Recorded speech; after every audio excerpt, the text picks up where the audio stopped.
This is a PowerMac G4 Cube, and even though it looks like a computer from the future, it was released way back in the year 2000, which means the spinning hard drive in this thing is 25 years old. So today we're going to replace it with a modern SSD. So stay tuned.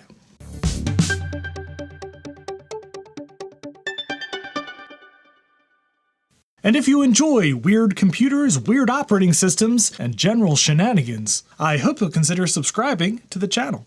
The PowerMac G4 Cube is a beautiful and iconic computer that put being beautiful above being a good computer. It absolutely failed in the marketplace, largely because Apple's Mac towers were a way better value. It's hard to fit expansion slots in a cube. And although it was hard to justify buying this expensive and somewhat limited cube when it was new, I freaking love these things. And today, I find myself with 3 of them. 2 that I bought and 1 that was very kindly donated to the channel. Thank you very much, kind viewer. Now, I have accidentally blown one of these things up, trying to get it to run a dual 2 GHz CPU card. Yeah, well, it's playing. There's the wonderful moderate. Oh, it crashed. Uh-oh. We'll get around to fixing that one eventually. But this one, stock 450 megahertz, and it's hopefully going to be my MorphOS machine going forward, which means getting that crusty quarter-century-old spinning hard disk out of here, and just wait till you see how weird this thing is to take apart. Yeah, these things open in a really neat way. They are incredibly over-engineered. Check this out. A little handle pops up and you can lift the whole computer straight up and out. Yeah, for something that Steve Jobs did not want you to go inside of, that's a pretty clever mechanism. And the cube's guts are packed very tightly in here. We have our ATI Rage video card, which supports ADC, which is video and power, connected to a riser card so it can sit sideways here. Packed in next to that, we have 3 sticks of PC100 memory. The hard drive snaked inside, wedged between the CPU heatsink and the optical drive. Give me that. Wi-Fi card, which is not populated here. It's on a kind of a clever little door. And this is the VRM, which is notorious for exploding.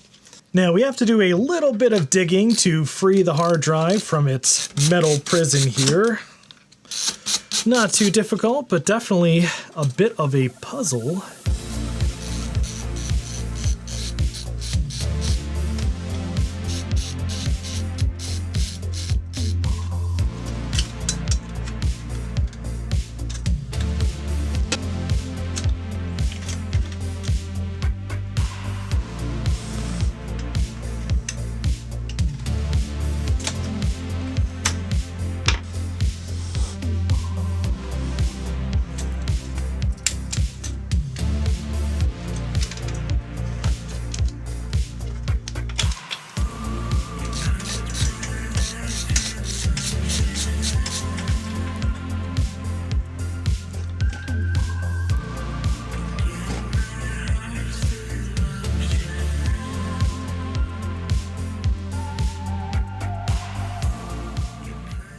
Yeah, good old Seagate Barracuda 80 gigabyte drive. Pretty sure this thing is on the way out because when we installed MorphOS on it, well, sometimes when we would request copying a file from one folder to another, the whole thing would freeze. So we need to find a nice, fast SSD to replace this with, and as you know, there's only one truly civilized way of picking out a new SSD. The wheel of SSDs! What are we gonna get this time?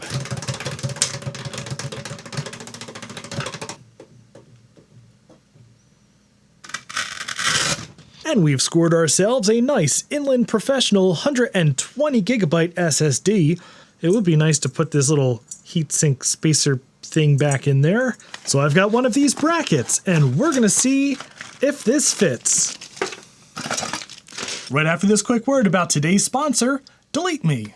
Today's internet is a weird place. Everything you do and say online is analyzed, cataloged, chopped up, and sold on the open market of data brokers. And it's not just shady advertisers buying this data. Your private info can wind up in the hands of scammers, fraudsters, phishing schemes, and worse, political organizations. Oh look, another political text. This is exactly the kind of thing that Delete Me can help to address. I've been using Delete Me for well over a year now, and they help me to control my personal information in ways that I was never able to accomplish manually. They constantly scour the internet for my info and report back to me exactly which data brokers and websites have it. And then, well, they delete me. Just look at my listings removed over time. A big spike at the beginning where they removed the huge amount of data that there was floating out there on me, and then a consistent removal of all the data that keeps popping back up. Get 20% off Delete Me consumer plans when you go to joindeleteme.com/actionretro and use promo code actionretro at checkout. That's joindeleteme.com/actionretro, code actionretro. Now we just have to convert this SATA to IDE with an adapter, which can be a little bit difficult given the confines of the cube. Alright, well, I decided to crack into the cube a little bit further because I want to do this right. The problem is the IDE connector here is so incredibly short that it really can't reach anything other than the original hard drive. So what I've done is picked up a little IDE extension cable. This way I can connect like so. Now this should all line up if we're lucky. I actually need to drill this out a little wider here. All right, after much finagling, this is the orientation it has to go in. And then we can shove the whole thing in here with the cable tucked back between the heatsink and the hard drive. Aha! It fits! Look at that. Oh, like a glove. And before we close this thing up, I also want to chuck a cooling fan in here. Apple's engineers did kindly leave room for one. And we can just power this off of 12 volts.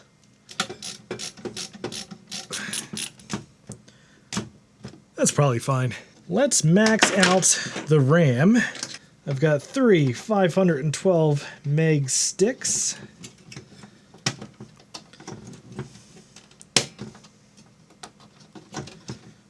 Now before we close this thing all the way up, let's make sure MorphOS likes these modifications. Yeah, this power button is one of the sillier features. That is not capacitive, that is a light sensor, more in line with a low resolution camera, and you accidentally trigger that thing all the frickin' time. All right, MorphOS install disk into our very naked cube. Well, that's a good sign. Let's try and install here. Well, unfortunately, it does not see our hard drive. Huh. Well, of course, I forgot to plug the SSD into power, so I had to dig back into the cube and take it out. But MorphOS now happily sees the hard drive, so we can go ahead and do our install. All right, install successful. Let's make sure this reboots into MorphOS. And it does. Excellent. All right, let's get this thing back into its beautiful home.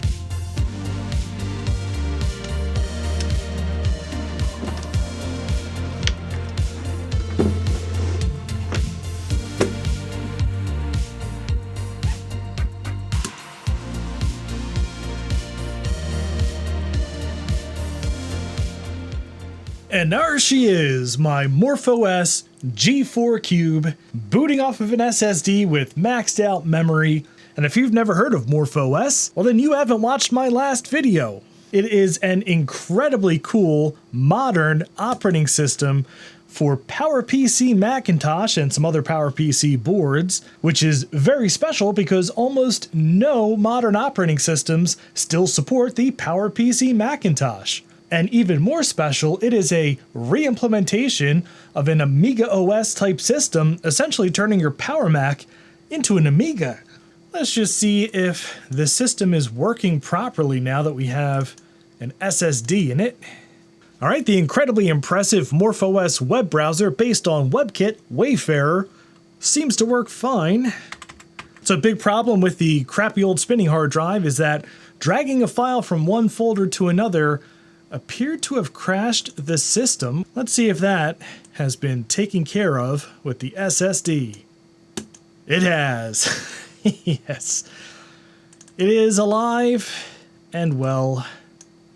We can drag folders, copy stuff, just fine. Oh, MorphOS, I love you more every day. Alright, the Morph Cube is alive and happy booting from that SSD with 1.5 gigs of RAM. But we're not done with this thing yet. In fact, I have one more absolutely insane upgrade I want to throw in this cube to see if MorphOS can handle it. But if you want to see what this is, you're going to have to subscribe to the channel. In any event, that'll do it for today's video. If you enjoyed it, I'd appreciate a thumbs up. And if you'd like to see more weird experiments like this, please subscribe down below. And thank you very much for watching. And thanks again to Delete Me for sponsoring today's video. And I just want to give a very special thank you to all of my Patreon supporters and channel members. Thank you so much, each and every one of you, for supporting me and supporting this channel and all the weird stuff I do. I am so very grateful, and I just could not do this without you.